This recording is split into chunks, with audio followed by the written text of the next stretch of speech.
in Northern Virginia where I live, which is super liberal, people were trying to destroy Teslas. Oh, they did it here too, so don't worry. Yeah. Yeah. They lit them on fire over here at on the East Sahara Service Center, which I don't agree with at all. Lots of times the party of kindness and tolerance is anything. They're only kind and tolerant if you agree with them. I think it's on both sides.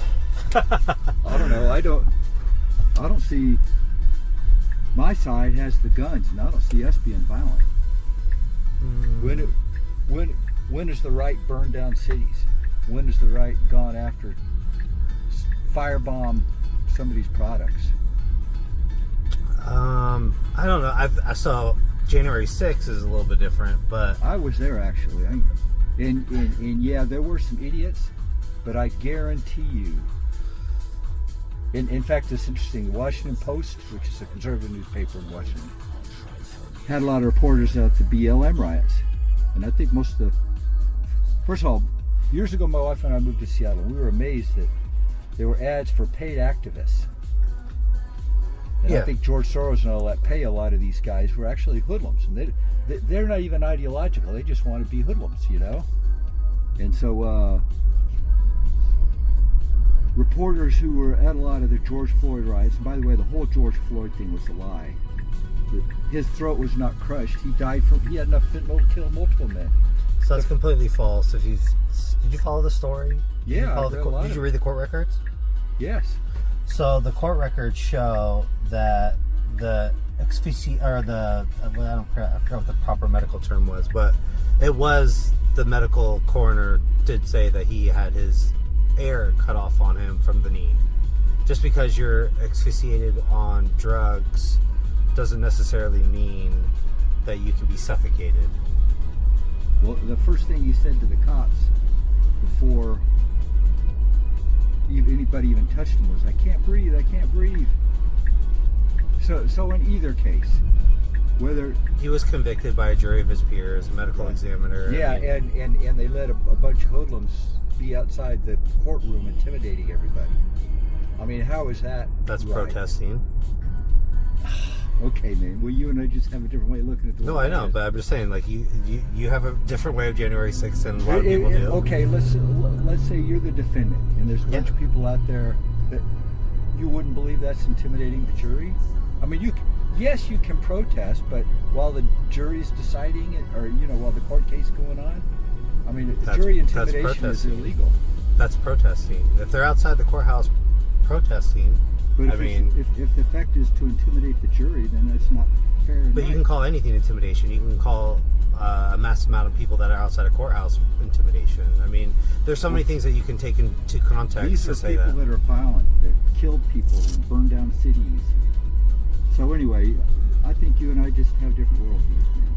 So yeah, and I think it's of course we do, and we can have a debate about that. But I think in the sense of your side has all the guns. How do you know that other side doesn't have guns?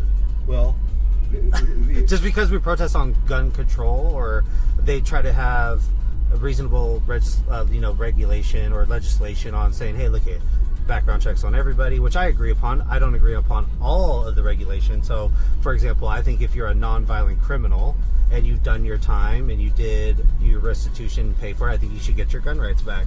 That's my opinion. A lot of people don't have the same opinion as I do.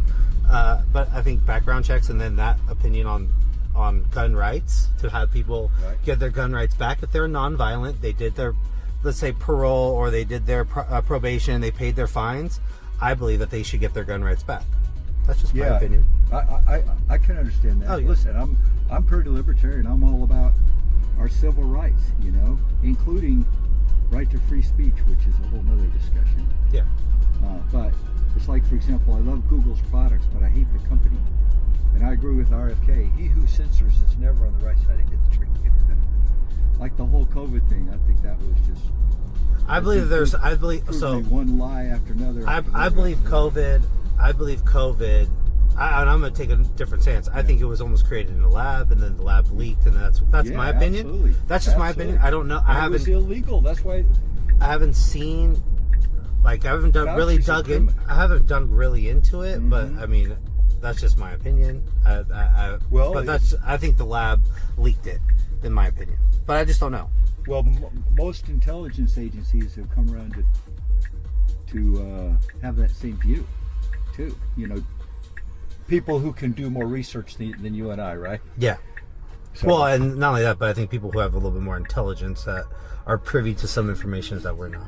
yeah. That's just my opinion. And I take a different stance than other people. So it just really depends on what the subject is what I'm trying to say. Like, you have your own opinion, and that's great. Like, and I think that we as Americans should be able to have a reasonable debate on it. Absolutely. Without calling each other names. Yeah, of course. Or threatening violence, and that's what gets me is like a lot of my neighbors. If you disagree, Northern Virginia, you disagree with them, you're a Nazi. There's a wait a second. Who were Nazis? They wanted to control society and limit speech with which they disagreed. That's your side. That's not my side. So, can you give me an example of that?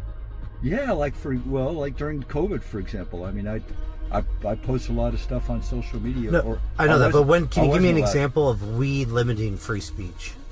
The government, the Biden administration paid social media outlets. So that's false. I already know where you're going with the story. So they told them, hey, look at this story about my son. Can you please not run it? Doesn't mean that they said, hey, look at we're going to shut you down.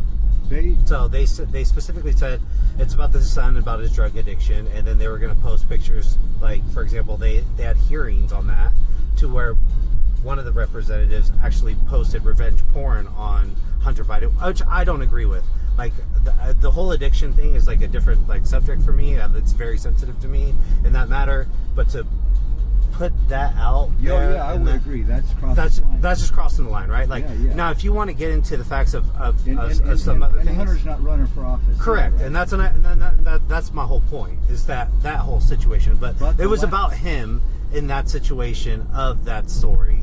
So they were just saying, I think it was actually the Hunter Biden laptop. I think is what you're trying to say, is to subvert that. So there was other intelligence that was about it. About the Hunter Biden laptop. I just don't know fully about it. I only know just a part of it, so I can really get into detail on it. But I know that's the one that you're talking about, is that story try to be subverted or kind of squashed. But the government just said, hey, look, we think that we have intelligence that this is not what it says it is, because if that was a good one. That guy was scary. of Russian propaganda, for that matter. And there is intelligence on that. They had intelligence. They had a bipartisan support on that for the Senate hearing about that situation. So it just sucks in that matter. But the addiction thing is definitely something that shouldn't have been done at that point. Yeah, we're greeted Hunter Biden. Well, I think my main concern was, I believe there's tremendous evidence that, Hunter Biden was being paid big bucks by these foreign governments to be on boards in areas for which he had no expertise at all. You don't need to have expertise in certain boards. Do you know that there's a lot of board members that don't have expertise in certain fields? But what kind of, okay. Well, I'm just giving you an example. I can give you an example. So that I forgot who the air. Does that not sound like pay per play? And there was always a lot of 10% for the big guy, and I just think so many of these people on both sides. For example, if there's any one group of people in the country for whom that should be subject to insider trading rules, it's Congress. I agree. Actually, did you see? What the heck? Did you see that? Did you actually see that? Pelosi's one of the worst. I agree with that 100%. I'm with you 100% on that. So I think there is actually a bipartisan bill on banning Congress and stock trades, where they either have to diverge and sell all their stock in order for them to get into Congress, and it's a bipartisan support. And I agree with that 100%. What? I'd say they don't necessarily have to divest, but they could put in a blind trust. I just think like an index or something. Well, I don't know how Nancy Pelosi's stupid stock thing is in there, but there's multiple Congresses on both sides. So on trading stocks in that manner, right? And I I don't know what the proper, I would say, procedure is right now for it, because I just don't know. I think I agree with you on a blind trust, but they could still give information on that blind trust. Well, in my it's opinion, not blind, right? Well, yeah, that's what I'm saying. So I mean, you could. There's some ways I think that you can get around that. In my opinion, I just think you should just ban it overall. I mean, it's kind of hard. I mean, I don't know. It's kind of a touchy. It's kind of a catch-22. So you believe a blind trust? Well, that's just one idea. My main thing is they shouldn't be able to influence where their investments are being done. You know, I kind of agree. You Totally agree. You mentioned divest. My problem with that is if you run for Congress, you know, Congress ought first of all, they're lying about inflation. It's about twice what they say it is. Right now? They changed the formula years ago. In fact, there's this. So I believe there is inflation right now. Yes, for sure. I just don't know how much, but there's enough. That's for sure that you notice. Oh yeah. So I got a finance degree in college. I graduated in '81, so it's a long time ago. And even back in the late '70s, when I first started looking at all this stuff, I realized, and the debt was a lot smaller portion of GDP than it is today. Correct. I thought, how are we going to get out of this mess? Oh, here's what they're going to do: print more money. Yeah, print more money, and then you have to lie about inflation. Yeah, because Social Security and all these other payments, which are a majority or a very large portion of the budget, I think are tied to inflation. Yeah, so three of them. So Social Security, Medicare, and Medicaid are the biggest three. Yeah. So you have to lie about inflation. So about, I don't know, was it 15, 20 years ago, somewhere around there, they changed the inflation formula, and there's this website called Shadow Stat that tracks what inflation statistics would be today if they hadn't done that. Interesting. And of course, especially, when Biden was president, if you shopped at the grocery store, you knew inflation was a whole lot more than 10%, right? I did the grocery shop. My family is like. I think the highest was it 10 or was it 12? I think it was 12. I could be wrong. Well, but Shadow Stat said twice that. Yeah. Which. So then, what is Shadow saying it now? Because obviously nothing. I think really nothing has really changed in pricing since new president came in. Well, I think the prices. Some prices have come down. I think what's going on is the prices haven't escalated nearly as much. I agree.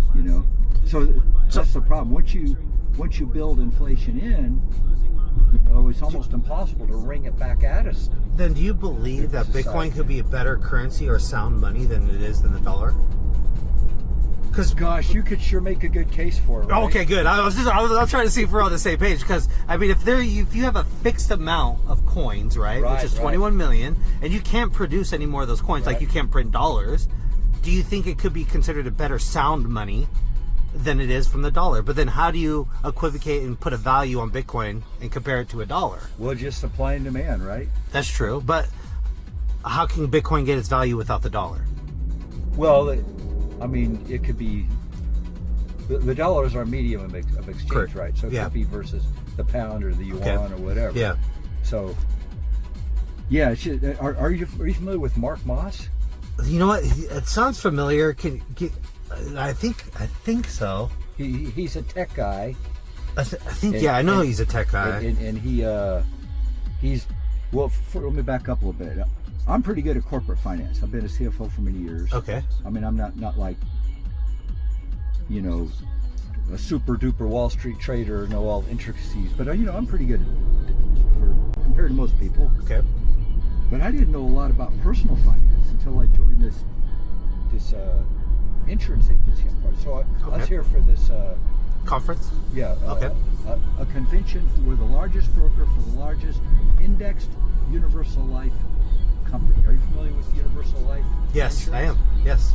So, are you familiar with Indexed Universal Life? Yes.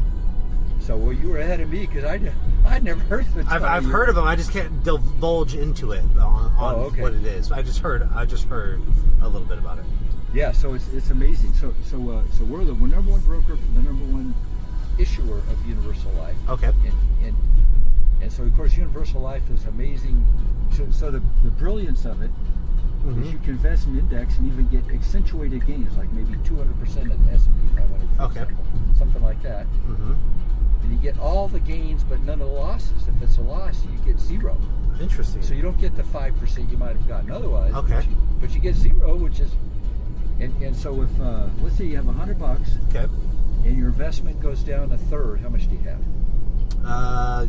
Well, 66. So Right. $66. And then how much does it have to increase to get back to 100? Another third. No. From 66 to 100, I think. Well, 34. No. 50 Oh. goes down a third. It's got to go at 50 to get back to where you started. So I really used to like the Investor Business Daily. In fact, I think the Wall Street Journal owns them now, but I like their philosophy, and I really like the publishers is pretty libertarian like me, so I liked his editorials. But anyway, their big thing was don't lose. You're better off with maybe accepting a little more up, a little less on the upside, but don't lose for that exact reason. No. You know, because the math works greatly against you if you lose. Interesting. So that's the beauty of the IUL. And in our company, you can get, like, there's this one index, you can get 245%. So if it goes up 10, you're up 24.5. Yep. But if it goes down, you're zero. You don't get the 5% you might have gotten otherwise, but you get zero. And you can choose, give me the 5% or give me let me roll the dice. You know? And what happened behind the scenes, and I didn't realize, is insurance company goes out and buys options. Yep. Stock options. Yep. And insurance companies, nobody does more And they stock leverage options against than- it. Yeah, nobody does more stock options than insurance companies, and they're the best at it. I was in banking and we did Interesting. options. I didn't know that. Yeah, I didn't either. And I was in banking. We did options sometimes, you know. But so anyway, but on top of all that, our products have amazing what they call living benefits. So let's say you get cancer or your child gets cancer, you can pull out the far majority of the death value and take care of whatever the situation is, you know. That's a life insurance, correct? Right. Yeah. Okay, but, gotcha. So those are, you know. That's a whole life insurance, correct, or no? Yeah, whole life, right, Yeah. right, yeah. So it goes to age 100. Yeah. And you know, there's a lot of really cool things about it, and the fees are pretty low on it. It's a mutual. Okay. And I've always kind of liked credit unions.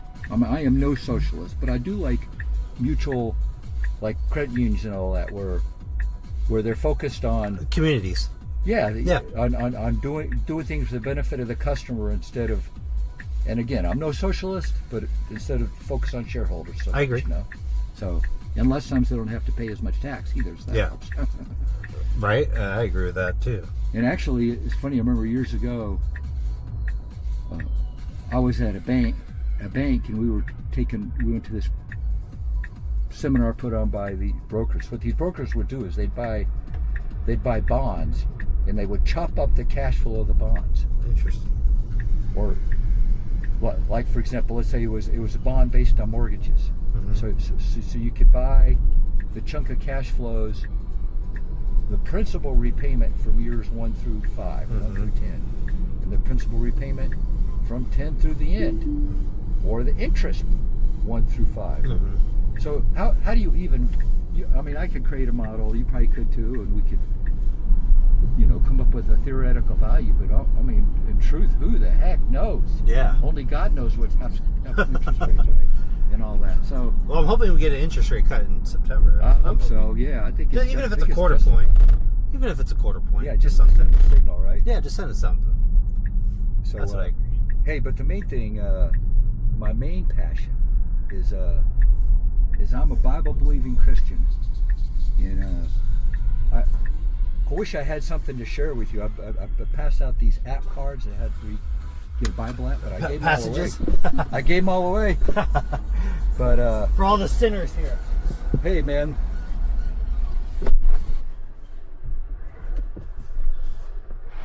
Push the button on the door, Perry.